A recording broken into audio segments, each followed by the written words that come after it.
Hey guys, what's going on? Well, there's a really big car right behind me. Okay, well, we're going to get started on this Chrysler project, and I'm going to take you along for the journey. And you may notice that it was over there, now it's over here. It's because I forgot to do my lead in, so I got to do it now, so don't let that bother you.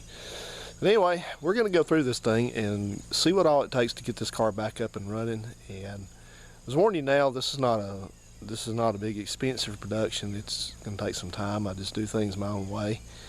I take a lot of time detailing things and making sure that I do it once and do it the right way. So there's going to be a lot of, little detailing type stuff. So if you want a lot of action, this may not be something to follow along with, but I hope you do stick with me. And we'll see what it takes to get this old 66 Chrysler back on the road. I love my old cars. I always have a collection of them, and it's just something fun for me to do, and it keeps me out of trouble and all that good stuff. So it always wigs me out trying to do this way. So anyway, guys, we're going to get started on this, and I'm going to pick up another camera. I think it's going to be one that's better than this one. This is kind of an old camera. It does not shoot in 1080. And I think that I can get a camera, maybe one I can wear, and that way you can see me sort of what I do, just walking around doing things and tinkering with things and talking along the way. And I'm going to tell you right now, I talk a lot, so when I'm working on stuff, you're going to hear anything. I may be talking about what I'm working on, I may be talking about something totally different, something I've seen on the road, something I've seen on YouTube. It just depends. So give you a heads up now that it's varied and interesting. So welcome to this, and hopefully this is about the end of July, so hopefully about the time September, then it's mid or end of September rolls around, we're going to have this old Chrysler up and running and driving. So anyway, here we go. Well, deconstruction is ongoing. So anyway, before I go in for the night and wrap this one up for this evening, let's do something fun. Let's take that cap off that brake reservoir and see if there's anything in it. I've already undid the bolt on it. You have to see that. You guys just want the baby, you don't want the labor pains, right? So look in there and see what was in there. I don't have too good a feeling for this because something's seized up. Either the brake master cylinder is seized up or that booster, one or the other, but that doesn't matter because I got stuff to replace it with. So I mean, I wish it wasn't, but it is. So what can I do about it except replace it or fix it? That's a new booster anyway. They're all painted that black. Yeah, that ain't looking good. This thing's set, like I said, with a hood off, and that, oh, it did snap off. Okay, I was going to say, I thought that felt like it was going to snap, and it did. Well, good for it. Yeah, that ain't coming off. Alright, I need some toolage. I'm out of battery here. I can do this.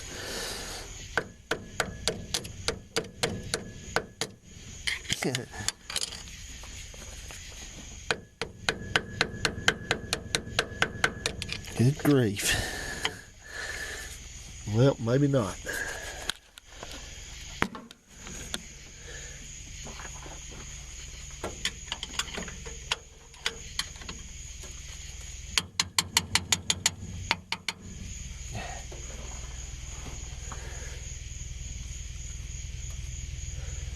Well, if the camera will hold up, I'll do that with a...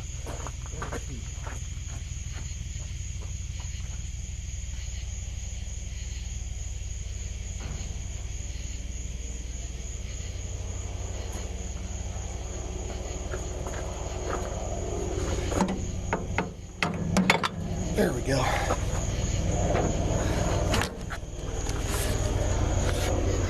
Oh, yeah. I think all it needs is just some fluid.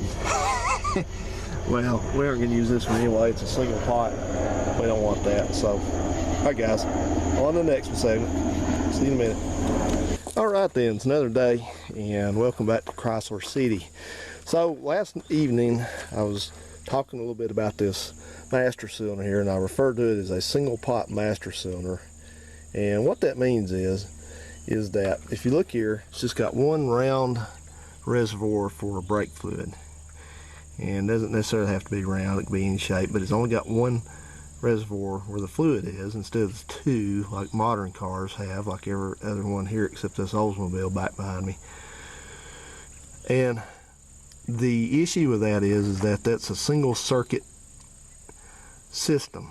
So if you look, I've taken the line off already because I'm disassembling this brake system, but there was a line here and it went down to the junction block down there, and that distributes all the brake pressure to the wheels. You got two front lines and one rear one, but they all come out of the same. That's just a junction block. That is not, you see how thin it is? That's not a proportionate valve. Not on these don't use one. So essentially all it does is it pushes fluid out in one spot, and that's it. It's not redundant. The later systems that were mandated in 1967, all 67 cars had to have them, was the dual circuit. And I'll show you the difference in that real quick if I can get this hood open without fuss.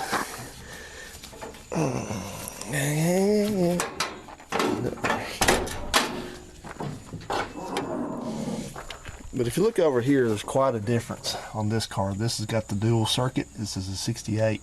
It's got two lines coming out. It's got two reservoirs. If I take that cap off, which I'm not going to, there would be a split right here. One container of fluid here and one back here. So they go down, way down in there, and there's a proportion valve, which means that it proportions the braking pressure from front to rear so that the front wheels do most of the braking on these. So what's the significance is, and why they mandated that 67s on up have this system, is that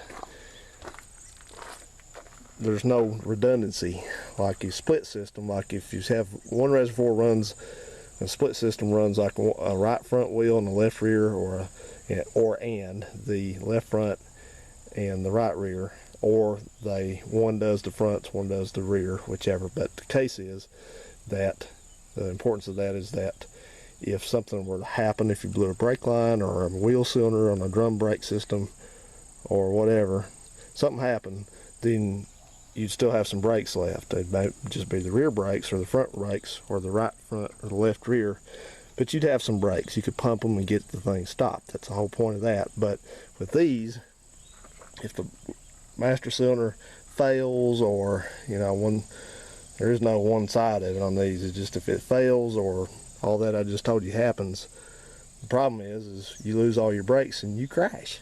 So that's not good. You don't want that. So we're going to get rid of this. All this stuff except for maybe the booster. I probably can reuse that booster if it's okay, but all the rest of it from the rear line up front, I don't know if I can use these front lines or not, because they have to go in, like I said, into a different junction proportionate valve. So you'll have to probably use all the stuff off that convertible over there. I think all the lines and the master cylinder and all that stuff. I'll have to get on the internet and ask some questions and figure out how to do this. But for now, all that's coming out because I got, not only is it some of it's junk, as you can see, but it's in the way of getting to this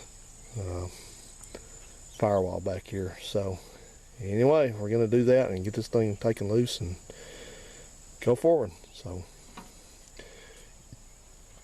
see you in the next segment. Thanks for watching.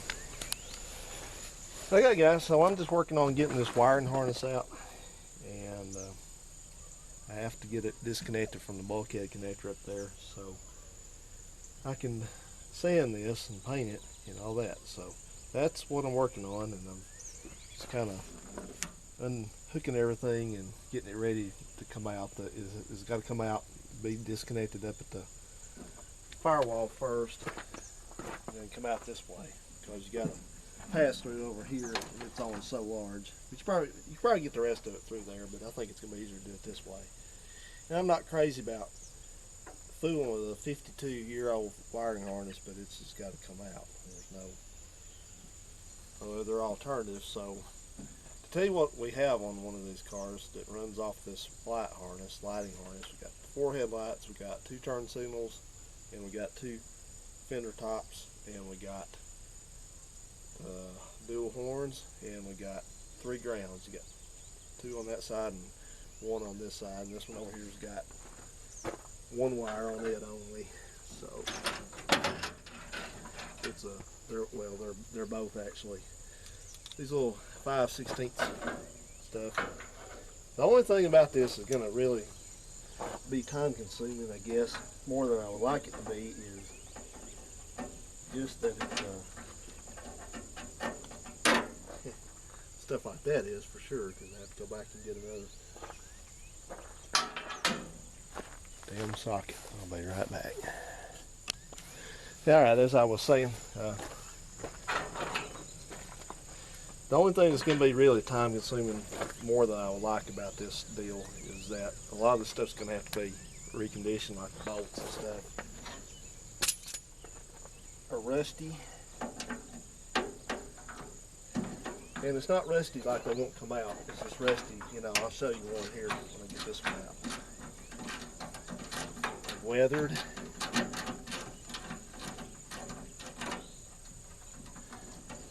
And that's because this guy let this car sit out for 3 years without the hood on it. And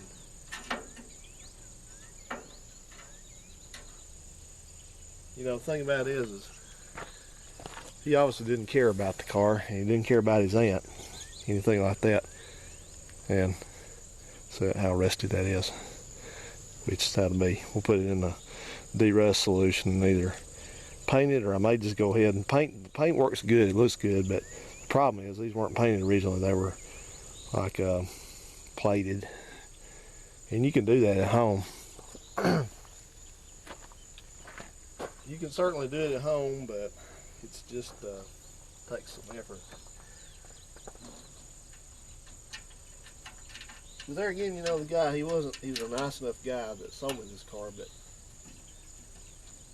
you know, it was just another one of these, like I've said in the video you guys have already seen. It's just another episode of story time, you know.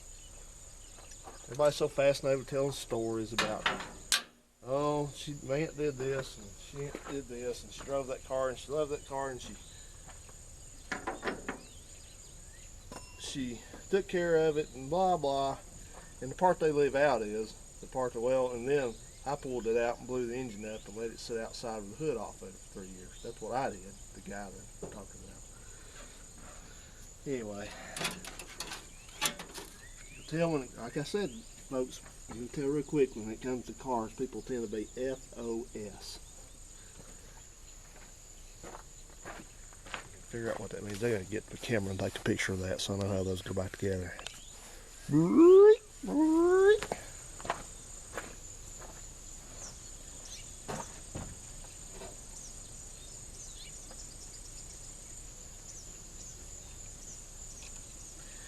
Those 3 connectors, they all look about the same, so it wouldn't be too good to turn the headlights on and the horn blows. Alright, so this harness actually is encapsulated up here in another, it's got another harness on it, let's see. There you go. I've got some clamps that go up here that hold it to the firewall, which come off, thankfully. I got to save all this stuff and document where it goes. One of them. I got to seal it here. I'm trying to be real careful now. It's already kind of broken. I don't know where I'd ever find another one of those. Pop that wiring harness out of there. One more.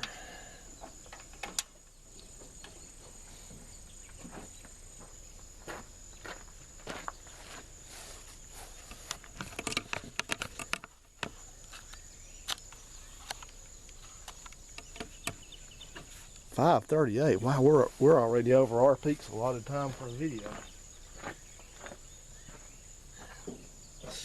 Okay. Here.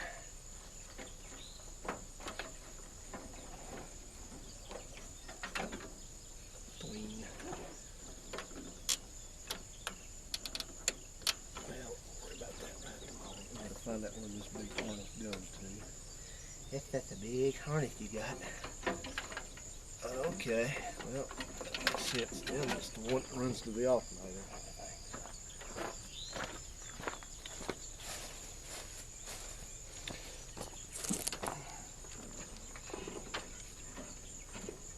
Matter of fact, we may have to pull this thing out from front.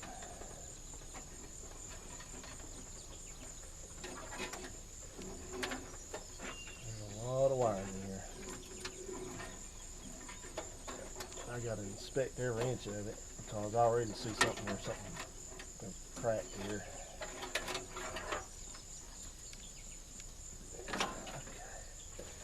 Okay, and then we got a connector here. So you never want to come off. What have I done? That's not the same one. Okay.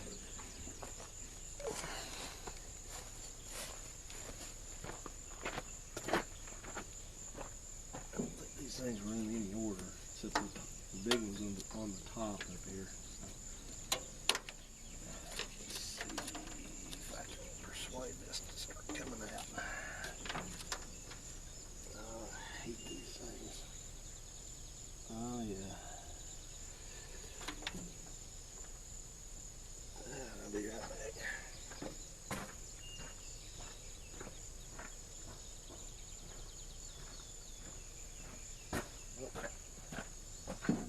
Told you I'd be right back. I had one of these right here. Okay, these things are kind of fragile, to say the least, so you just sort of have to start gingerly get moving here.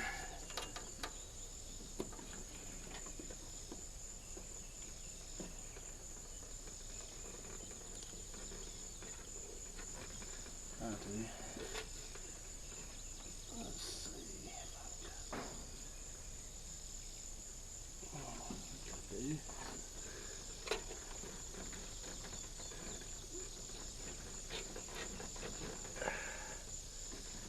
Do or don't. I can't get you guys in here with me. I'm sorry.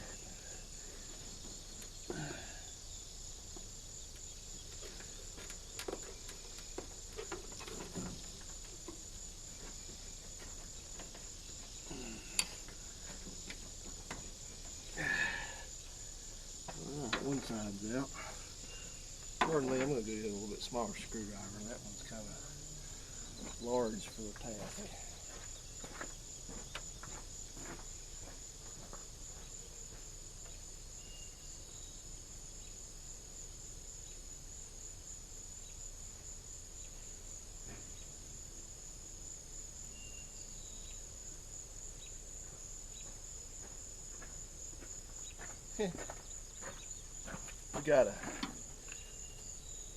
I got several co-workers that work in this area, and I got one of them that likes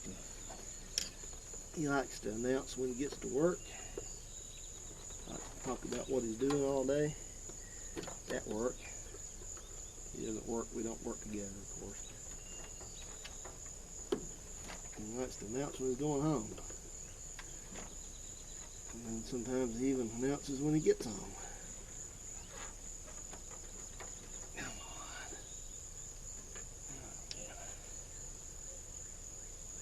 Pain, aren't you?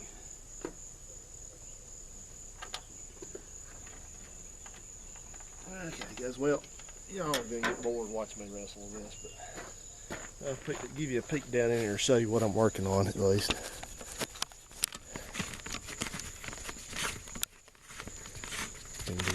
Just had one of those quick release things on this one. This is what I have to take off, and you got a clip on each side of each one. There's 3 of those in a row up and down right there, and you have a clip on each end, on that side and that side. You kind of have to squeeze it in and then pull it out. So as you can see, there's not much room here to do so.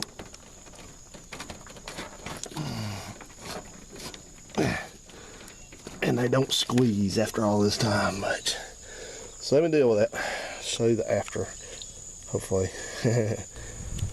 Alright, so I got the vacuum out and I sucked all the leaves and stuff out of these nooks and crannies of this engine compartment.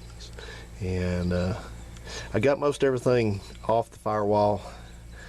I think as far as I'm going to go with it, I got a few things still there. I got the blower motor and the wiper motor and junction block over there, but I'm not sure that I'm going to go any further with this as far as taking all that stuff out, because it's just kind of a pain, and I think I can work around it adequately. So I'm going to start going to town on this thing, sanding it down and getting the nut rust knocked down on it and all that. And found a couple gotchas over here, not totally unexpected, but somebody's been in here and done one of the old bypass tricks on the junction block, and that's probably going to turn out to be the alternator in and out.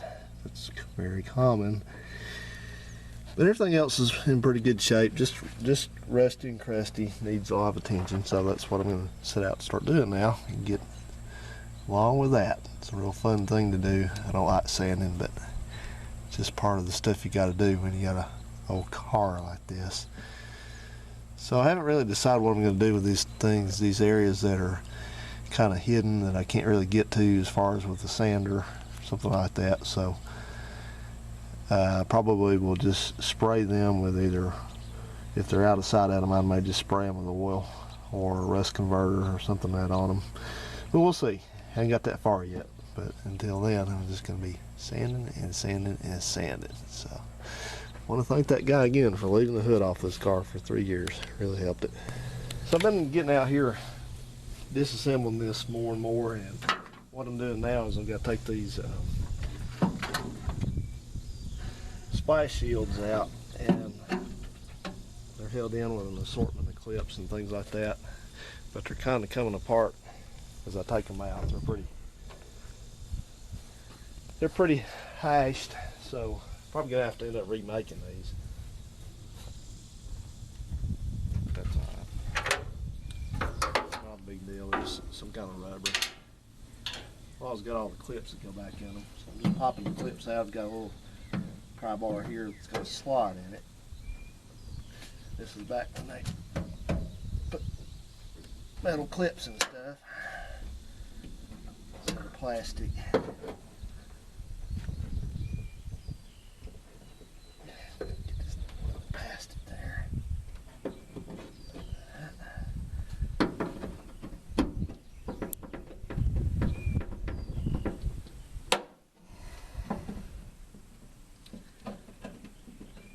Yeah, these are so you go through a puddle and it won't stall your engine out. So wet wires was a problem back then. That's one thing we did get away from, was having to dry out spark plug wire. Distributor caps and all that.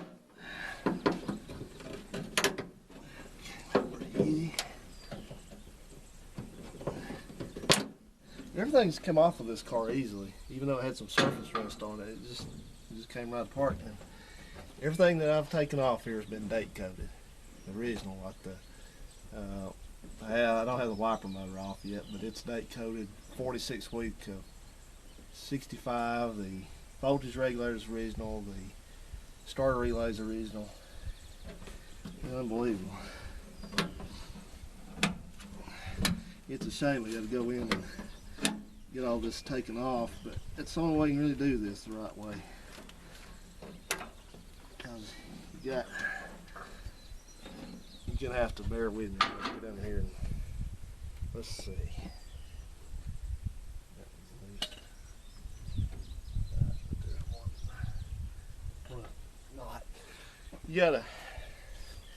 I gotta go in there and turn the steering wheel a little bit.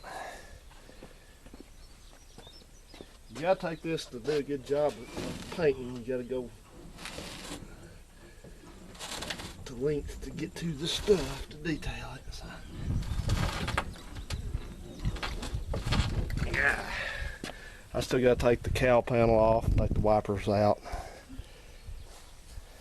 This thing, I guess you saw that, it sprayed.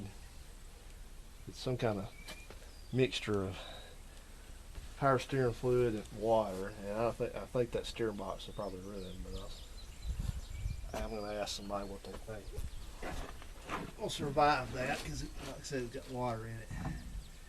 Oh, that ain't going to come off of that, is it? Yeah. Screwdriver. Anyway, it's been fun. This car, I like this car. Working on it better than I do the small ones because it's got more room under here. For one thing.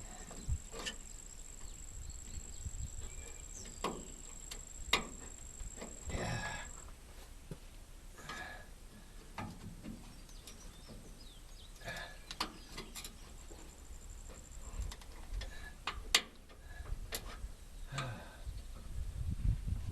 Popped out, or what happened here? Yeah. It popped out on the side of it did. There we go.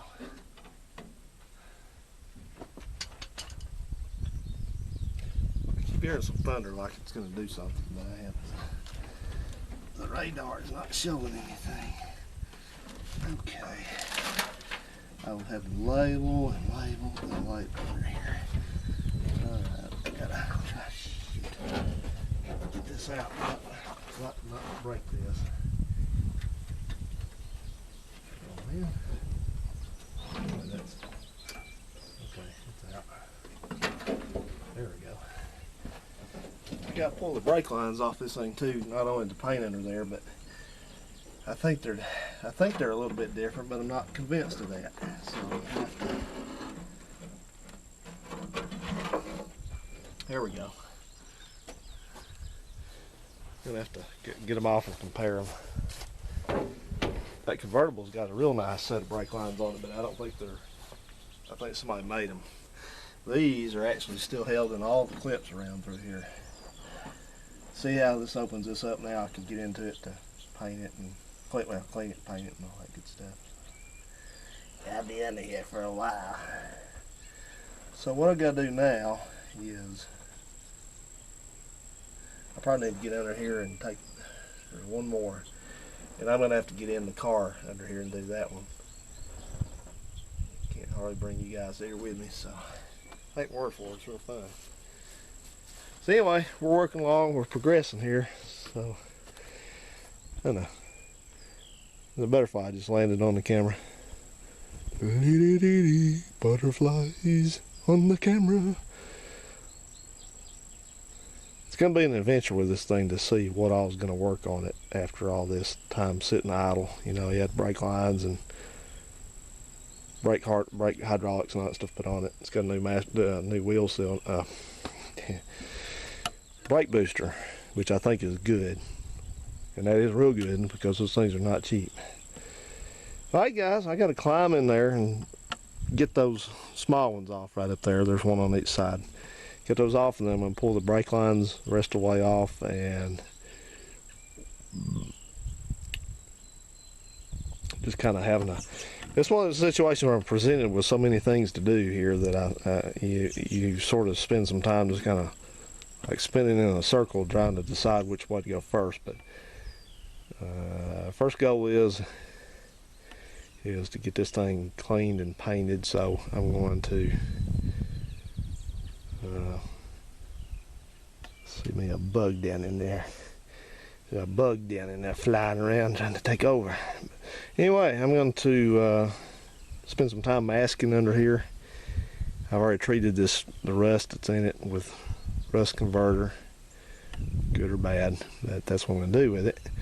And then I think tomorrow morning I'm going to run down and have some paint mixed up for it. So some point we're going to pull off this front end up here.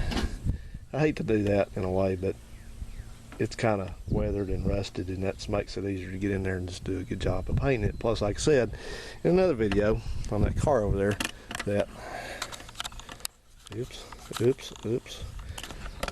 at what I was talking about, where you take this core support off. If my thinking is correct, if you take this core support out, it just unbolts and pulls out. You gotta get this grill out too, but it makes it easier to get the engine just straight in there. And like I said, I think I can do. There is no way in hell that I can get this hood off by myself. There's no way, because it's hard enough to do it with two people, getting the thing put back on here without scratching the paint all up. So it closes well. They got it fit the right way. So I really want to leave this hood on. So I'm thinking I can, if I just endure the pain of taking that grill out and all that, I can just slide that engine right in. But anyway, that's coming up. I got to do a lot more stuff ahead of that. So anyway, let's continue. All right, so gonna take this junction block out. Now, I just got this little cover made up to put over it when I disconnected the line that came from the master cylinder to keep it from getting too much junk down in it. Even though this all had to be flushed anyway. But it does have brake fluid in it, that's good. At least it may have kept the system from getting too much rust and junk in it. Water. We'll see.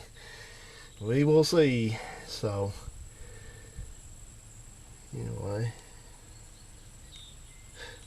Yeah, I hope I can. I'm thinking that I can probably reuse these I don't like that word. I'm speculating that I can reuse these lines, because I just took a glance at the one on the other car over there, the Donor 68, and there's some differences, of course. Well, you know what? I don't know. We're just going to find out, because I think one of these lines actually goes in the back of that proportional valve, so we may just be kind of on that. I've got these little 7-line wrenches I bought a long time ago that I hardly ever use, and I'm not sure if I've seen the value in these or not, but well, that one's on there pretty good, even though I sprayed that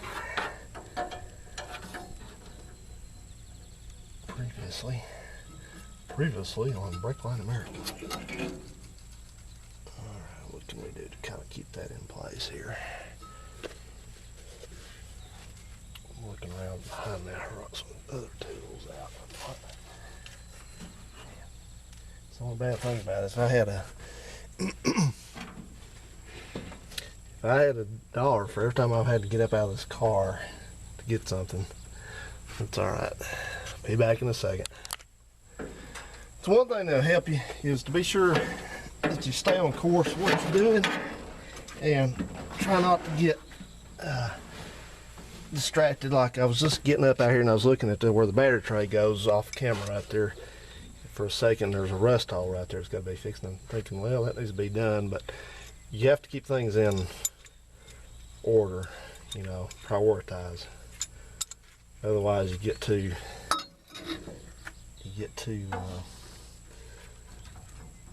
distracted. So if you're a person that's not really strong on being, detailed and prioritizing things like that, try to develop that habit, because, in other words, try to keep in mind what needs to be done when. We're not going to worry about that right now. That's not important. All right, let's see if we can do any better here.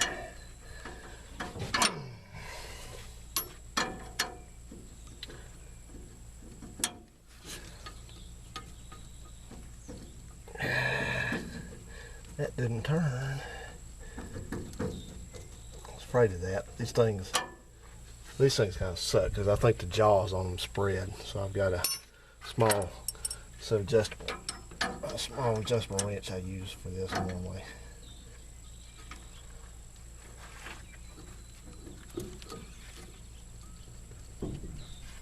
Nope. Well, I hate it, but looks like we're gonna have to be. I don't want to keep rounding the thing off, but looks like we're gonna be a little harsh on it, and I don't like that.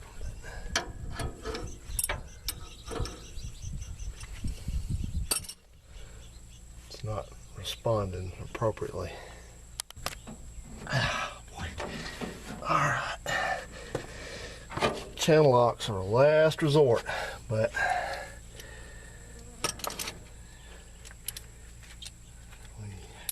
problems like this, you gotta do what you gotta do.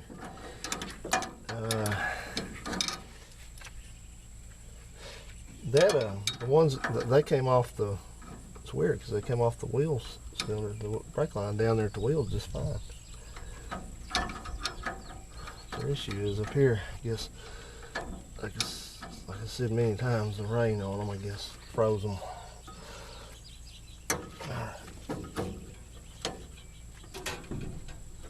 Oh boy, that's ugly. Well, they're in there.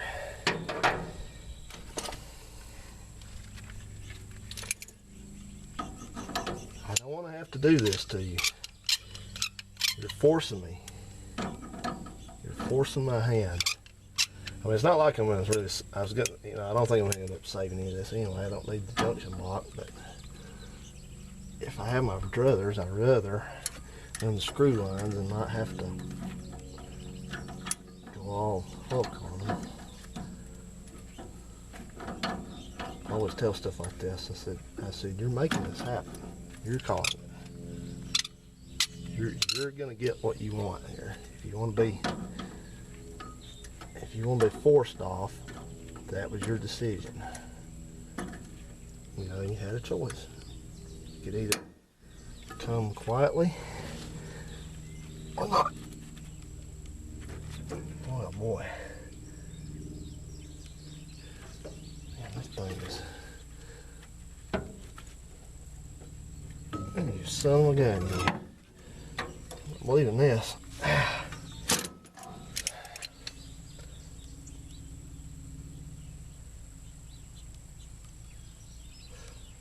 I guess I could heat that, but I really don't want to go to all that trouble.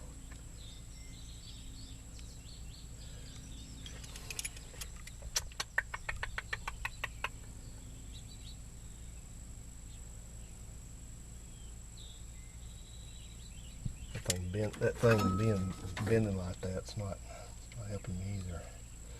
All right, well, let's tighten her down again, shall we? Let's kind of look at her.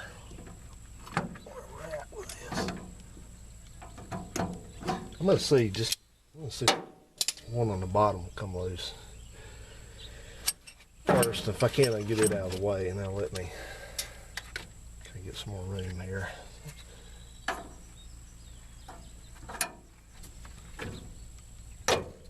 See, that one cracked right away. Why couldn't the other one do that?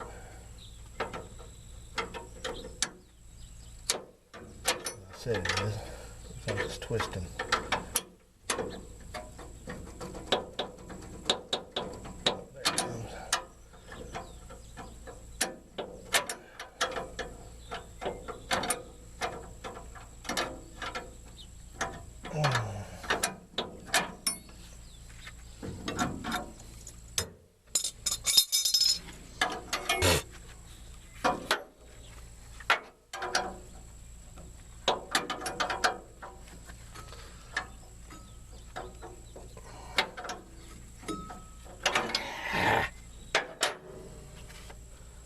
I'm not getting out here to get another tool. It's not going to happen.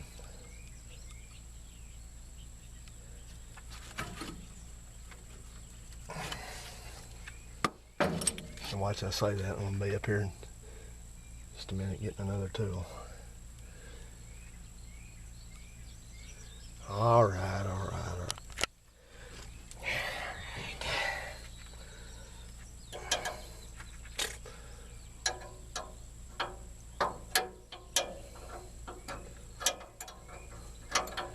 Oh, a wise guy, huh? Give me one of these where you gotta flip the wrench over. or go up here with it. Oh, son of a gun.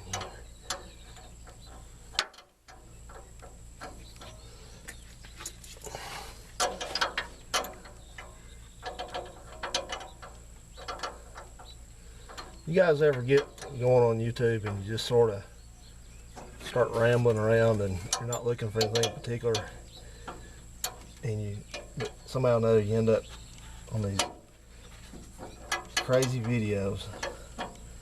If you ever start following your suggested, what's that? Your suggested thing, you know, the little sidebar where it tells you what you could watch next and all that crap. There's some weird stuff on there. And a lot of it now I don't like is because it's these things that they're trying to get you to watch ads is what it is. And it's not really so much on YouTube, but it's like on, I know they do it on like just regular, like Yahoo's real bad about it. They'll have some, if it ever says sponsored, then you got to flip through all these damn pages and to find out some, and then, you know, there'll be some sort of like little clickbait picture up there, and to get you to look at it, and you go through the whole damn story, and the picture you want to see is never in there. I mean, you know, it'll be something like some animal attacking somebody or something crazy.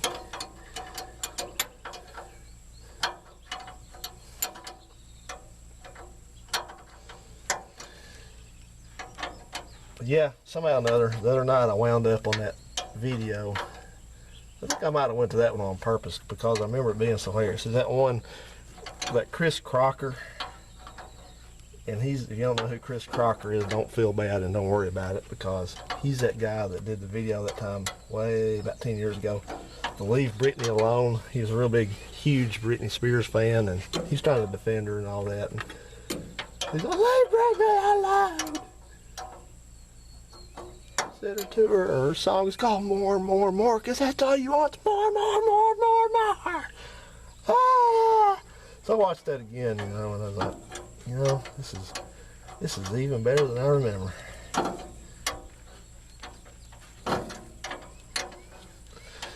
But you know, sometimes I'll leave comments on somebody's videos that it's like an old video, but sometimes I watch folks' things they do just for inspiration, just kind of motivation. I don't mean to be ugly about it, but it's kind of like, I figure, well, if they can suffer through that, I can too. You know.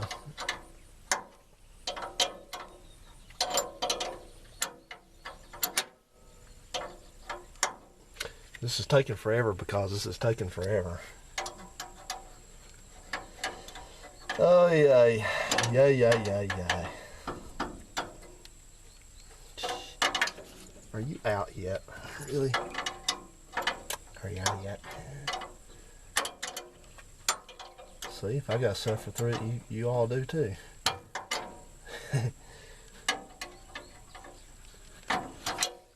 I have my YouTube homepage set, the address set when I click my quick link, you know, takes you right to it, your bookmark, I guess. It takes me to my subscriptions page, so I get to see what everybody's up to. And you know, no authority on YouTube, but you know, there's been this debate about should you make one long video or a lot of short videos. And I'm going to tell you something, it's not a reflection on the person, because there's not just one person that does it, but I'm not going to watch 13,000 parts of the same video series when they're like 2 and 3 minutes long. I'm not doing that. I'm not about to do it, because it does not hold my attention. Because by now I've known that I'm going to get 2-3 minutes into this thing, and when it ends up, there's no resolution to it.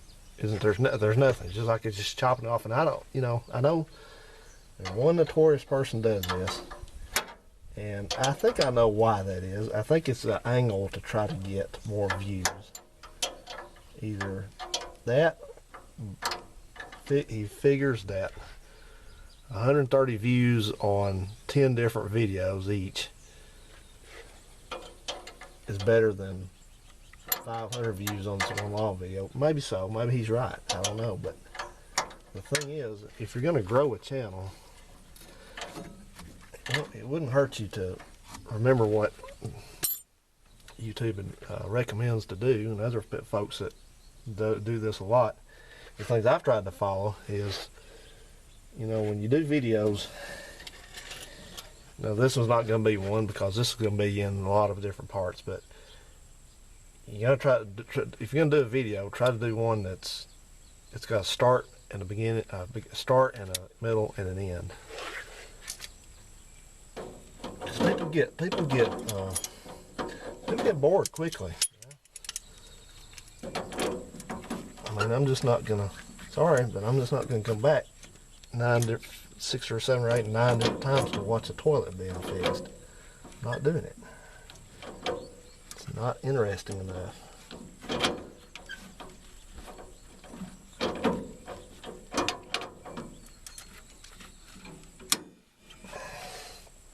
Alright, sports fans, let's try this again. This time, we're going all the way with it. It's either gonna come loose or twist. I don't know what that was. I couldn't really see it. It is just shaving the nut down. But I don't care, because I'm gonna keep on with it.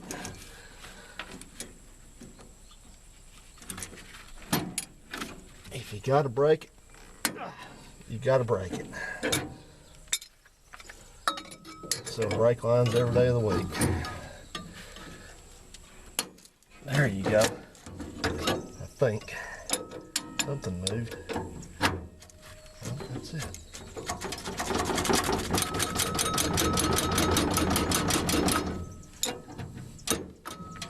That's what I thought. Brute force is what it takes sometimes.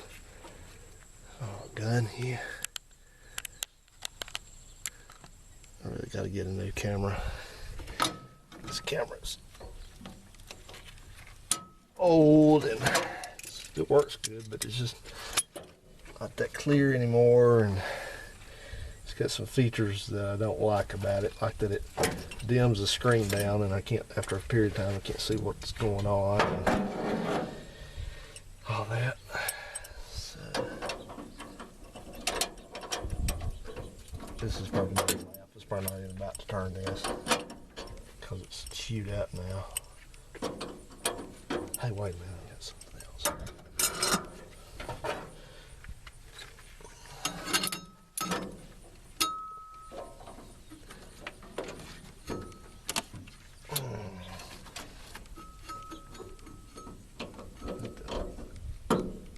Alright then, you learned your lesson. Of course it ruined the nut just about, but that's alright. We'll deal.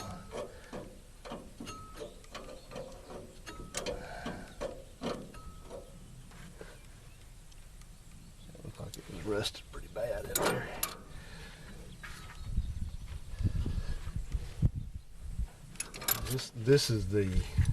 This is a non-glamorous part of fixing up an old car.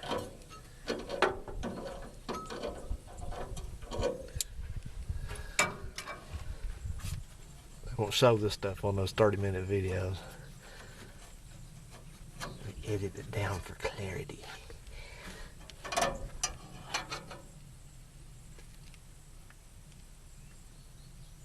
That's dry. I don't have any fluid in it. Yeah, ugly.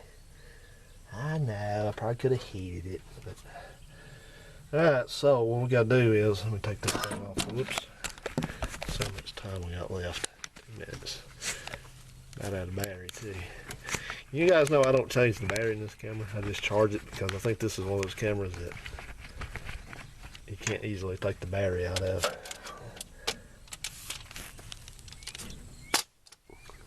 Alright, so what we gotta do now, well, you don't, but I do. I've gotta go around on these things and unclip them. That's the left front, and then the right front goes all the way around here, and it's got clips down. It's clipped into the frame rail there. That's right there. So I've got to unclip all this and get these things out and take them into the parts restoration area over there. That's where that's what I do in the evening when it cools off. I sit in there and I put stuff in the de-rusting solution and wire wheel stuff and clean it and paint it and stuff like that. So I still got to, I guess I'm going to go ahead and take this wiper motor off. I'm probably not going to do it today. I'll probably do that tomorrow. But take that out because I got to take all the wiper stuff out to get that out. And it's one of these that's got a weird, well, if I take the motor out, I don't have to take that wiring off. But so I'll do that, and then I got to find out how this is going to come out. It looks like this should come out the front right here. I've already taken the nuts off of it, got rubber mounts there. So this ideally would come out this way. I'll find out. This is interesting. This thing has got a split port there for the heater, and it's got an inlet and outlet right here. Neato. Alright. Sorry guys. Well, as I was saying, I think it's going to wrap it on this one, and I'm going to get these lines out and go over that. I think I'm going to get ready and go into town, up down to the big town down there, and get some supplies this evening. Get some paint and all that. I'm thinking along the lines of I'm just considering how I'm going to do this. I'm not going to go overboard with this deal. I'm just going to kind of get the heavy stuff off this frame. It's in good shape, of course. Clean it, blow it off, vacuum it out, all that stuff. And excuse me. And I don't know if what kind of paint I'm going to use. I'm going to use oil-based paint or enamel. I'm going to do a little looking on the internet, see which is advisable. But I'm going to do that, and I'm going to go with that. Probably going to brush it on if I can get a good coat, because doing the brushing on deal is easier to do. You know what, I might just go ahead and order some Pour 15 and just do it in that, since I got everything off here.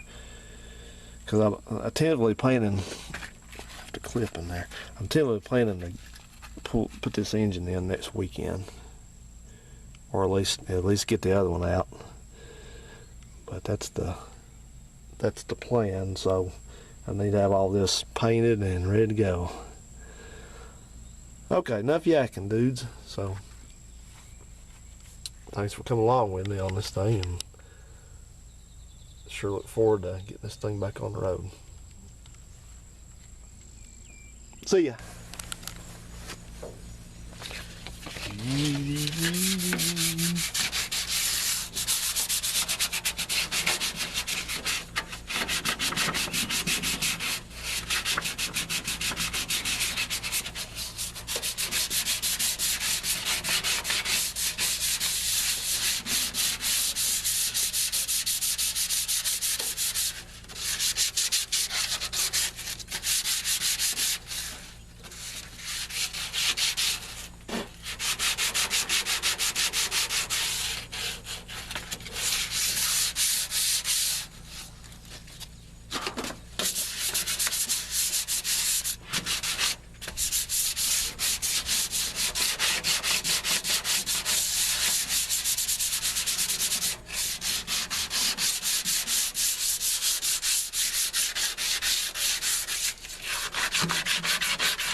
I've already ran over that before with the sandpaper, so just doing just a little bit of touch up there, spots I missed. And then I kind of go back over it with a scuff pad just to make sure I got everything kind of rough a little bit.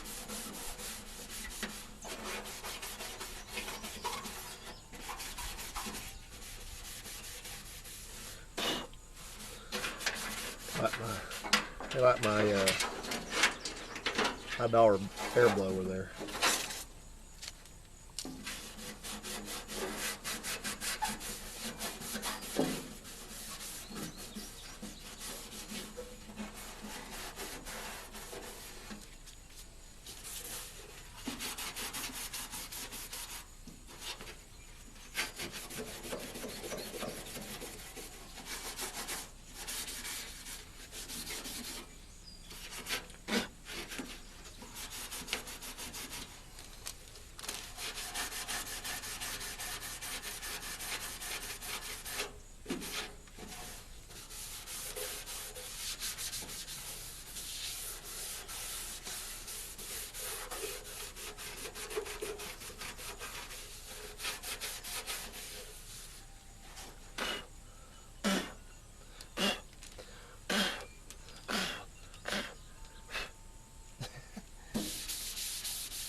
By the way, I was going to just tell you, give you a little update, that I was considering extending the olive branch back to Judge Kenneth White, and maybe permitting comments from him again, but that ain't going to happen. Not now, not ever, because just after I had said that, I'll be damned if I didn't go leave a comment on somebody's video, totally unrelated to him or anything else, and he came on there on my comment on somebody else's video and made another smart-ass remark about somebody that visits my channel and I visit their channel, and like I said, I'm not having it. I'm not having it. So that's all I need to see. You shit in your bed one time too many, as far as I'm concerned. You're not ever coming back. If you want to change names and you try to come back and start your crap again, I'll do the same thing. I'm not having it. I already warned you. We're done. So, anyway, I've made this as clear as I can damn well make it. I don't want to hear it. I don't want to hear it about degrading somebody else's, because I'll just say it right out. Your channel sucks, Kenneth. It sucks. There's nothing on it. There's nothing. That's the way it is. So don't say anything about anybody else's channel. Subject is closed permanently, forever. Alright, so what I gotta do now is, one of my favorite things in the world is I gotta take my gloves back off. Like I said, you guys notice I'm not being very picky about this, because like I said, it's not a restoration. We're just trying to make it look good. So one of my favorite things to do is I'm going to do some more masking to get the fenders masked off. So you want to watch me do that?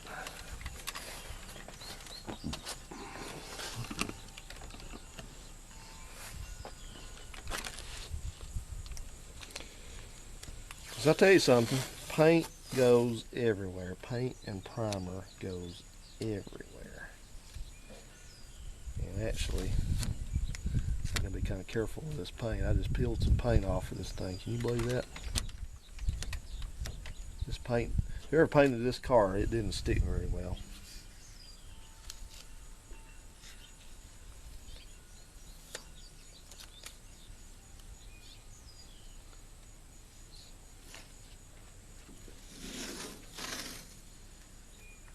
Sure didn't.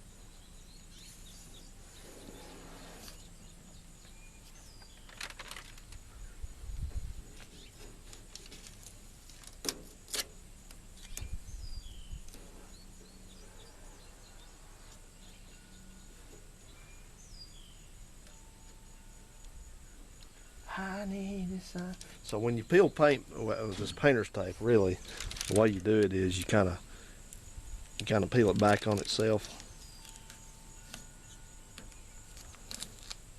Just still trying to peel some paint off. This thing has got primer on it. They painted over some, I guess it's primer. Looks like it's black. So evidently they didn't do something as well as they could have as far as all that goes, but it is what it is.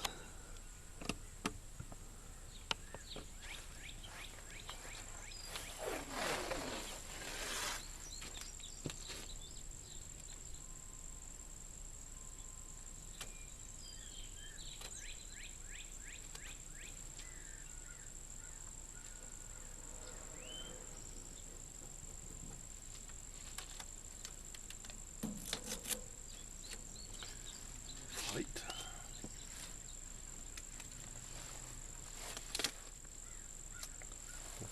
Find my paper real quick.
You know what that's called when when somebody insults somebody without them being there? First thing it's called being a bully. And it's called taking a cheap shot at them, because see, that's what you do, is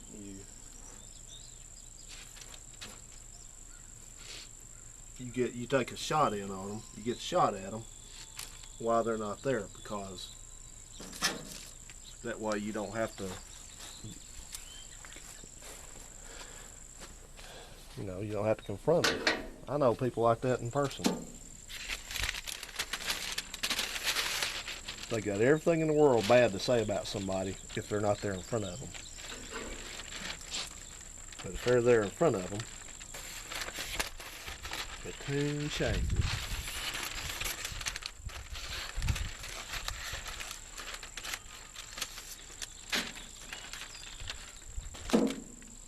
When you're a bully, whether it be in person or on the internet, your whole agenda, like I said, your whole agenda one thing is to not subject yourself to any kind of ridicule or any kind of harassment or any kind of judgment or anything like that. You always notice that. People want to get on YouTube and run their damn mouth about something that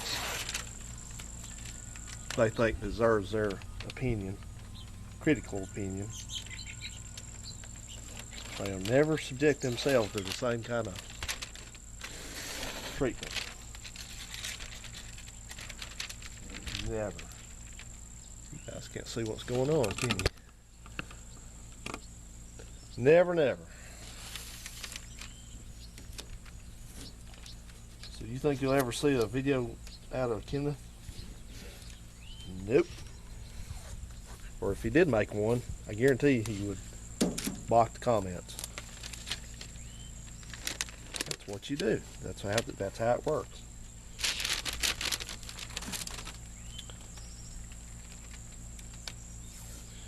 Somebody was very, very nice. They said I'm a nice person and all like that. And I consider myself a nice person. I do. But I'm not a person that's going to tolerate any kind of abuse to me or anybody else, Is not going to do that.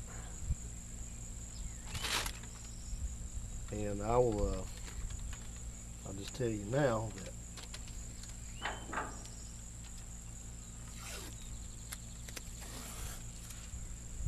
I definitely tend to speak my mind.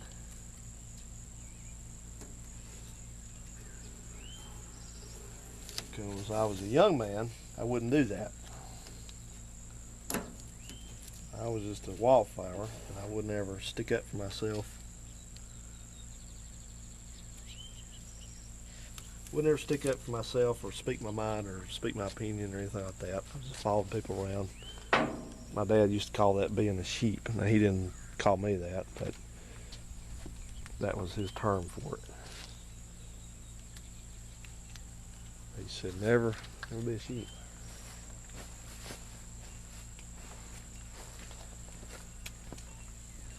And you know, you can speak your mind without being abusive with it. You know, you learn. I've taken some courses in how to manage people and how to treat people in a work environment. And it's good tips, you know. So if you ever have an opportunity, I won't get into it on this video, but if you ever have an opportunity to take a personal interaction course or something like that, you ought to do it, because it's really good for you. Like, one tip they used to give us in these things, and yeah, sure, some people may think they're really boring, but I didn't. I thought they were fascinating, because I'm always interested in psychology anyway. Stuff like that. And they said, one thing you always do is, if you're waiting on customers, it's vitally important that you acknowledge customers. So even if you're talking on the phone, you know, take like somewhere that you're taking something, order on the phone or something, or you're dealing with a phone customer, they say always make sure that you like acknowledge the customer. You wave at them, make a motion at them, or cover the phone up just for a second and say, "I'll be right with you," or something like that. Or if you're dealing with people, a lot of people in a fast-paced area, get out of here, ant. These ants don't seem to realize that their gig is up on this car. I don't know where the nest is, but it's in here somewhere, I'm sure. Yeah, so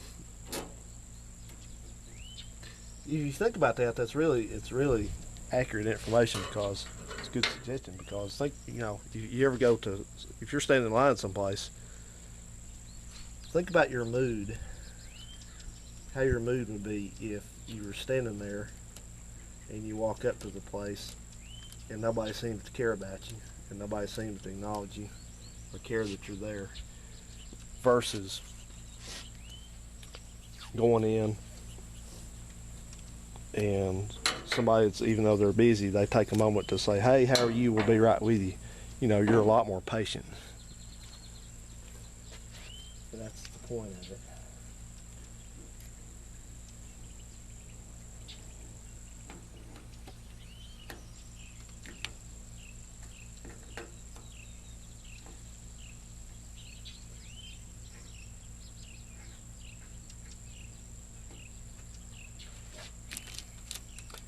And some of the things I used to teach also would be how to diffuse an escalated situation, I guess you'd say. Like if you had somebody that was coming to you and they were upset about something, a customer was upset about something, there's always things you do to keep from escalating it and hopefully de-escalate it.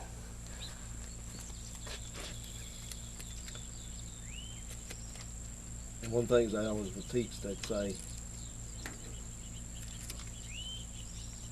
hang on a second here. They'd say, don't act confrontational yourself. what you want to do is you want to listen to the customer. So you always like, you know, if there's a customer in your face and they're saying, you know, I didn't get this, or this didn't go right, or I'm upset about this, and this is blah, blah. You know, I don't mean smart by saying blah, blah, but I'm just saying they have a lot to say. And what I always do, you know, I just kind of, I face them, but I'm not faced up. I don't have my arms crossed or anything like that. I don't have, you know, I'm not defensive. I just kind of have my hand on, maybe one hand on my hip or something like that, and I'm kind of facing them at a shallow angle, kind of more facing, trying to face the way that, you know, make a wide V instead of faced on, because faced on is confrontational, it's aggressive. You don't want that. So what you want to do is you want to try to listen to their problem, even if you know they're full of it. You know, you want to listen to the problem and come across as being like you're on their side. So if somebody were to come to me and they said, like if I was back working at a parts store again and a customer came back and he said, well, you gave me the wrong filter, this filter doesn't fit, and I got all the way home and this wasn't the right one, and you wasted my time. And you know, even if you know good and well it wasn't your fault, it was the customer's fault for not telling you the right model car they had or something to that effect. Even if you know that, then what you would do is, the wrong way to handle that would be to get angry with them and say, well, you didn't tell us you're driving this. You just, Hang on, guys, let me start this over. A new segment. As I was saying, that thing was going to start itself automatically, and it would probably cut something I said off. So, you know, the wrong way to handle something like that would be if you say, you didn't, like I said, you didn't tell us you were driving this, and it ain't our fault. What I would do to handle that, I would agree with them that it was a problem. I'd agree that we were wrong, even if we weren't wrong. I'd say, you know what, I agree with you, man. I said, I'd hate that to happen too. I said, I'm sorry about that, sure enough. And then you do that. Well, that thing is way down on there. Can't get my tape under there. You do that, and then you ask the customer what you can do to make it right.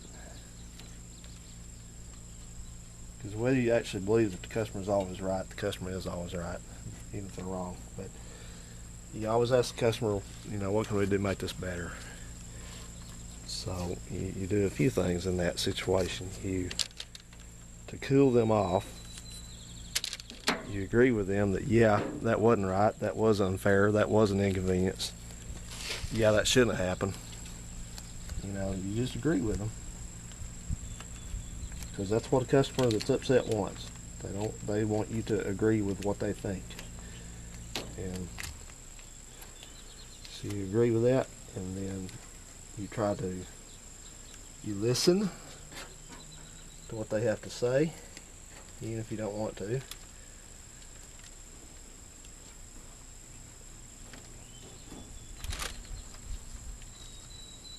And then you try to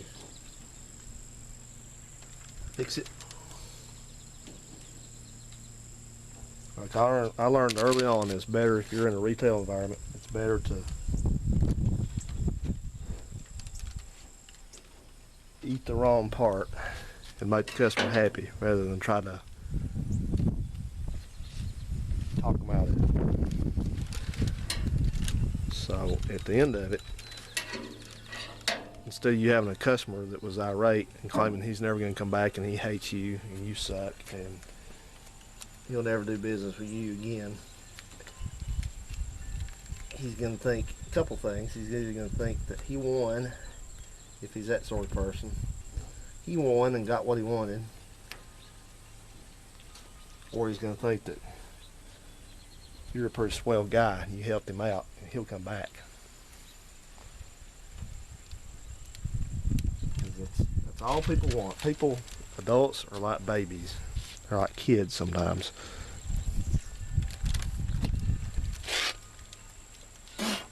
All they want you to do is make it better. So, something to remember if you're ever in a retail environment, helping customers.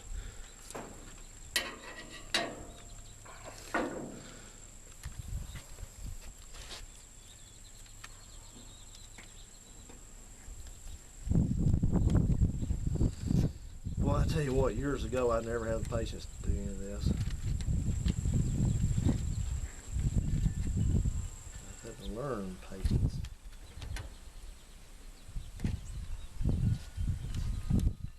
Like a grasshopper.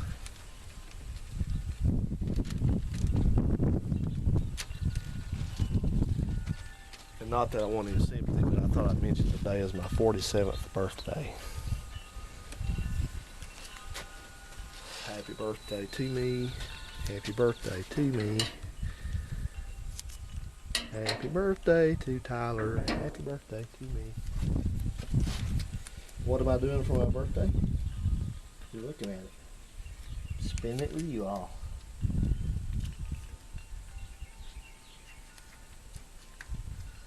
Hope you're enjoying the view of the top of my head there. Sorry.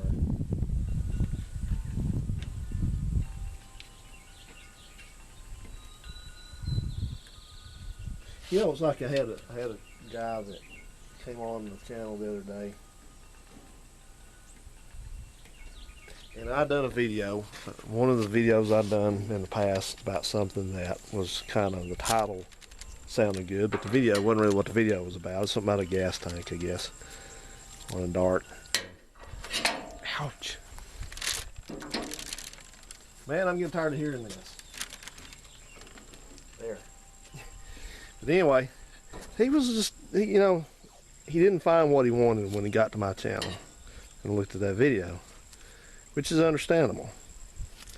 But, you know, he had a choice to make about how he was going to react to it, and the choice he made was the wrong one. It's a classic example. He says,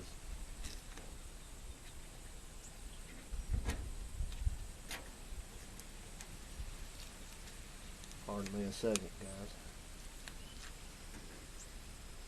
He said that one thing that I hate hearing the most, and I know some of you guys say it too, and I know you're just kidding, and I don't mind that, but sometimes people are serious about it. He said something along the lines of, well, I just, that's 7-something minutes I'll never get back, something like that. So he said that. He said something about the, you know, didn't find. And so, you know, that just puts me automatically on the defensive. I'm not tempted to help somebody when they do that. And so I said, well, I said, I'm sorry. I said, well, I think he said, next time do this, this, and this. You know, gave me some orders. And I said, I thought, I responded back to him, was kind of smart. I said, well, thanks for the tip, Spielberg, but, you know, I said, I've got another gas tank in the shed in there. Would you like me to make a video about it? And, you know, it's just something about, he said, well, he said, I was looking for something about how to put the filler neck in. And I thought to myself, all you had to say was just, I wish you'd show something about the filler neck. That's all you had to say. You didn't have to be smart about it. For some reason, that is what people do. Their first instinct is to be smart about something. It makes me think,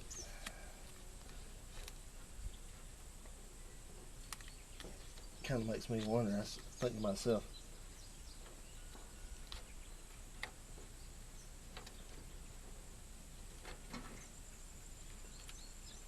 this is tedious. I think to myself, do you do that on the internet because you don't get to talk to your wife like that, or your boss? You just bottle it all up, and then when you get here, you just unload on people. I can't be a smart ass in real life, so I'm here on YouTube being one. What I'm doing is, this is extremely fascinating for you, but what I'm doing is I'm masking off this Certicard holder because I'm not about to take that off. That thing is 50 years old and it's brittle, and I don't think you can ever put it back on again. After, if you break it, for sure you'd have to glue it.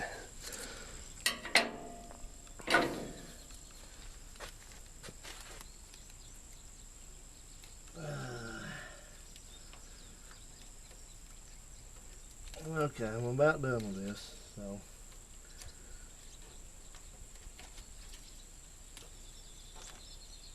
I've been kind of in misery a little bit because I got a cracked tooth.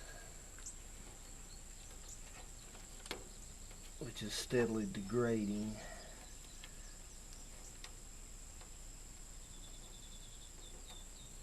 What's crazy about it, which doesn't surprise me that I got one, because I've had problems with my teeth in my entire life. My mother was the same way, and my dad, so it was coming regardless. But back when I was about 16, I think it was, I spent about 3 months out of my whole summer vacation from between 11th and 12th grade going to the dentist, getting fillings done and stuff put in, and on and on and on. So that's what I did my whole year, summer, I guess, spent in that damn chair breathing nitrous oxide, and then driving back home and then back there. So I did all that, and they got my teeth all fixed up. But what's happened is they've put in these, they put a few of these big, they're not amalgam, they're called the metal, whatever those fillings, the metal ones back there. And they put some large ones in, like a couple of my molars had to have them. And one of them, well, more than one of them, what happens, my tooth started breaking away, like at the edge of one of those fillings. The part of my tooth just break right off.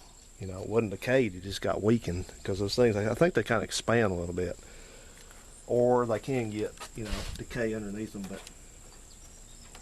so, I'd just be eating, and you know how you just run your tongue around your teeth back there periodically, you know how your teeth feel, and there'd be a jagged edge back there, and I'd say, well, shit, a piece of my tooth is broken off and gone now. So anyway, this last one has just broken, like on two sides of the filling. The filling is still there, but I mean, it's just one side. It looks like they blew the side of a mountain off. I mean, it's bad. This tooth's gonna have to go. So something's gonna have to be done with it. Either it's gonna have to have it's past putting a crown on. There ain't enough left to put a crown on, so it's probably gonna see what sucks about it so bad. Why I'm just telling all my problems is that it's got this huge metal filling in it. So to even do a root canal on it, at this point, the filling's gonna have to come out. I mean, that thing's gonna have to be pried off, I guess, and then find out what's underneath there, which I know what's underneath it. I mean, but just find out what kind of shape it is under it, and then do a root canal. And then after that, I don't know what you do. I'm going to tell you something. I just don't want to sit there in a chair and have them with a damn pair of whatever they take, forceps in there, pulling the whole damn tooth out if I can help it. I was traumatized by that 30 years ago, and I swore it's one of those things. It's one of those things. When I got to be an adult, I said, well, I know one thing I'm not doing if I don't have to, except for just cleanings, and that is go to the dentist much. And so I haven't. I take care of my teeth as best as possible, but I hate the dentist. Now I wonder, if I've said that, there's going to be a dentist that watches these videos, and they're going to be mad at me because I said I hate the dentist. Every time I say I hate something, somebody comes up and says, well, I'm a such and such. I drive a truck. I'm a dentist. I'm a lawyer. I work at a parts store. Do you hate me? Well, the truckers are just evil to me. That's too big. That's what she said. I made that video, which I'm not taking that video off. I will not be forced into doing something. I will not be scared into doing something like that. They wanted me to, but I just cut the comments off. I don't know. Well, let's just not go there. But anyway, I just couldn't believe that people would be so have this complex about it, you know.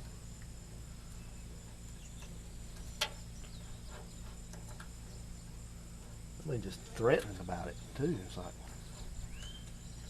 well, I'm just thinking, I think this needs to come out. Anyway. Yeah.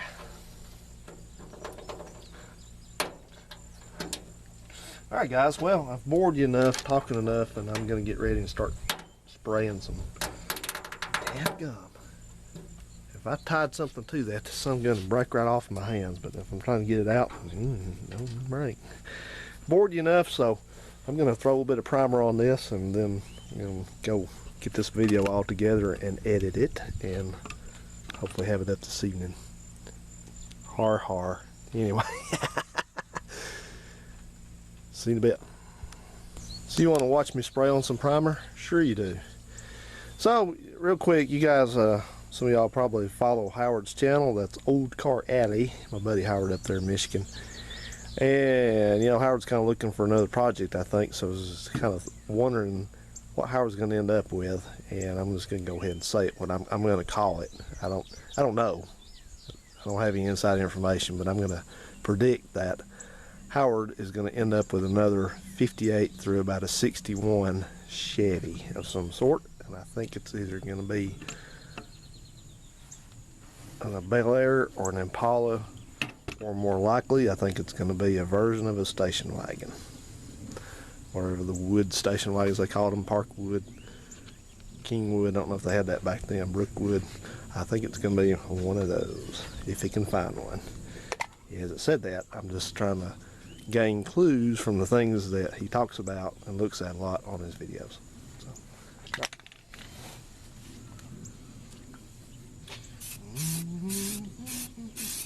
I got my big moving blanket over the windshield and everything up here, if you're wondering.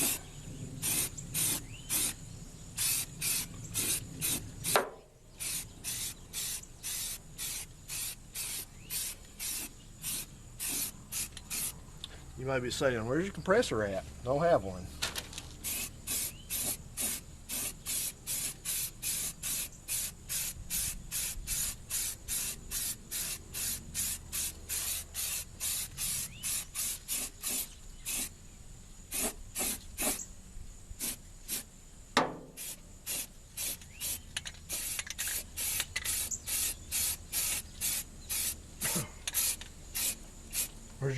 Where's your mask at? Don't have one of those either.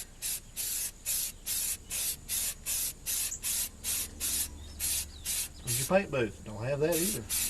Don't have one. Good Lord. Could use a fan out here, though.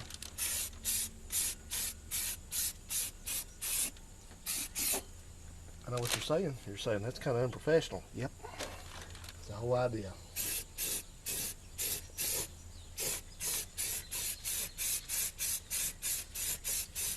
I do a lot of things in the yard and in the driveway just like you guys do, so it's good to have if you have a shop, but I wouldn't turn one down that was fully equipped. But I just want you to see that even if you have to work under sort of less than ideal conditions, that you still can get a good result. I think I'm going to have to get in there. I sure am. I'm going to have to get in there. Trying to find out where to put you guys so I don't knock you over. Alright, going in.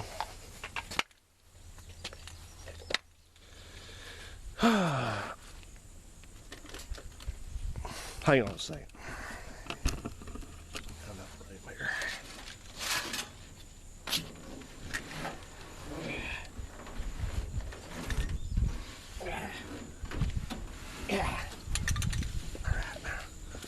Hello. Let's see. Turn my viewfinder around so I can see what you fellers are looking at. There we go. Not bad. All right. Normally I sit down in here, but I got a relatively good pair of jeans on, so I don't, excuse my language, but fuck them up. Okay.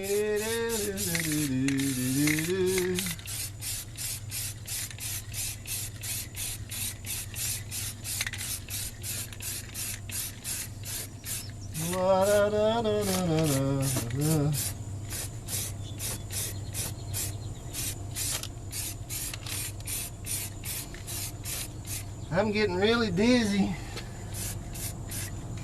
Ooh, it's kind of tough to get into that one.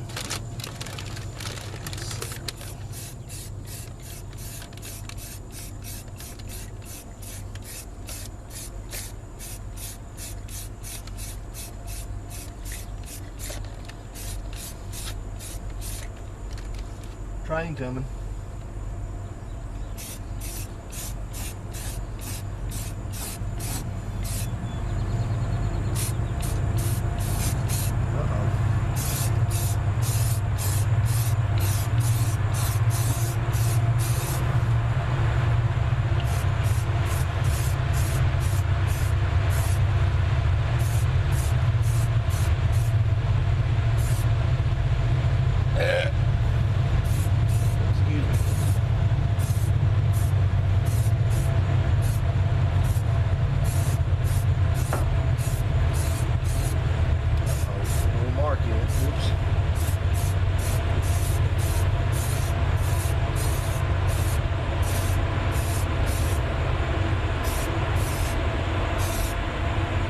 Did I ever tell you guys the story of one of my buddies, little kid, and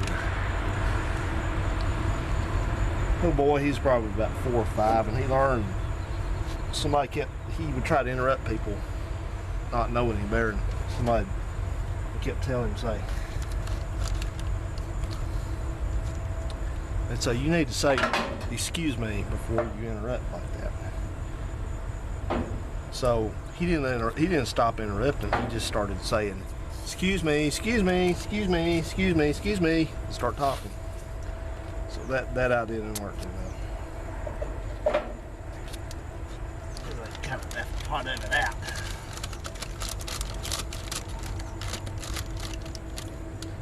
No, you got to say, excuse me, and then wait for permission to speak. Come on, man.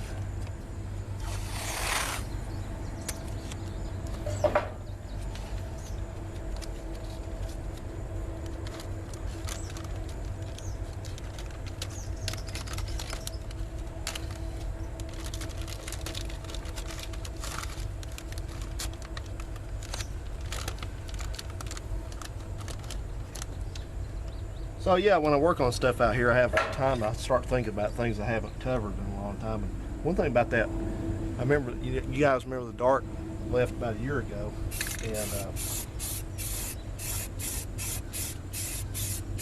I've never heard another word from that guy. I hope he didn't turn it into a garage for me. I think he may watch my videos. I'd like to hear from him.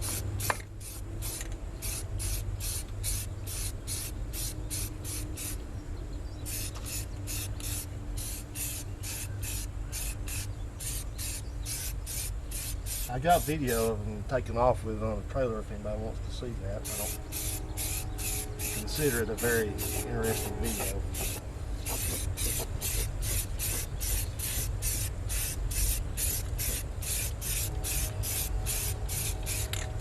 Woo!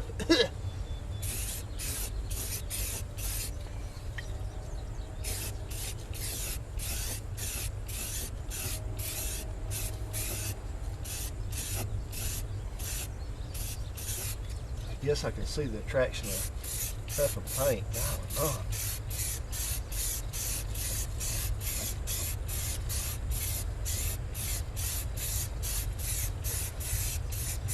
this primer's starting to run out. I think I'm getting kind of some odd coverage with it now. So, guys, I'm bringing you back for a real quick glimpse of the final product. So I'll see you just in a minute.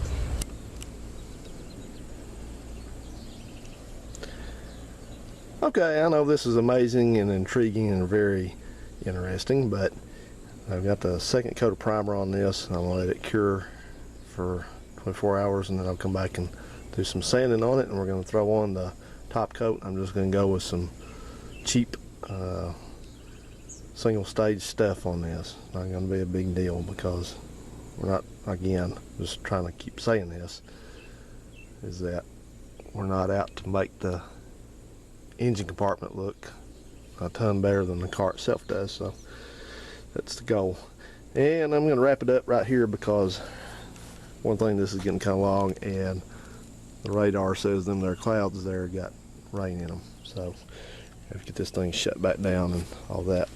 And one last thing, I've got thinking about something. I showed you guys previously that junction block, which I've unclipped and pushed into the car back there.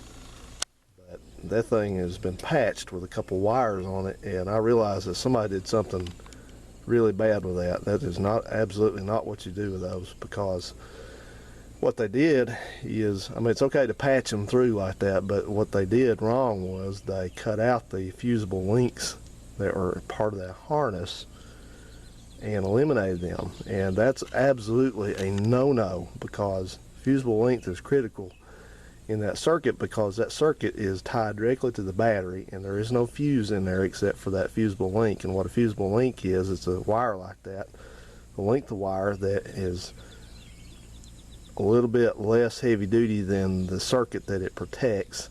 And so if there's a short, like a wire broke or came off something fell across the battery or whatever happened, you know, shorted something out, or even more importantly, if there was a short in the car somewhere, like under the dash, then if the fusible link is there as it should be, it's going to melt that thing. That thing's going to get hot very quickly and open. It's going to open the circuit, and then there's no more power goes to it. So that's what it's called, fusible link. It's very descriptive. But somebody took that out and just used a piece of wire in there. It's just like putting a quarter in a fuse holder.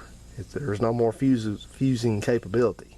And so if something were to short out in there, everything just heats up red hot and melts and catches the thing on fire, and the whole car's gone. So you don't ever do that. Don't ever do that. Don't ever take a fusible link out of a circuit and just put a piece of wire in there. If you don't understand what a fusible link is and where it should be located, learn what it is. So it's that important, because I did that one time. I didn't take a fusible link out, but I had a 71 Impala, and something happened to the lighter in it one time, and I put a penny in the fuse or something like that in the fuse holder. It takes these glass fuses like this one does, and something happened one day. I think what it was, I had something shorted in the ashtray, and it wasn't enough to really blow the fuse until you opened the door up, which was on the same circuit. And I opened the door at the drive-thru one day in the bank, and all of a sudden a big cloud of smoke erupted out from under the dashboard. So I nearly caught the car on fire. So don't play around, especially with old cars with old wiring. Do not play around with fusible links and fuses and crap like that and try to bypass anything like those idiots did. That will never work. So I'll have to redo that. I was sitting there, laying there about to go to sleep the other night, and I thought of that. So I knew, no. So, like the Hoff said, David Hasselhoff, when he was in the floor drunk that time in that video, and he had that real deep drunk voice, and he's something like, oh no. So that's what I said, oh no. Okay guys, I've had enough for today. Had enough talking. My voice is starting to get hoarse, so I'm gonna sit my rear end down on the porch back here and watch the birds for a little while. So, all right, this is it for episode 1. Stay tuned. Thanks for watching.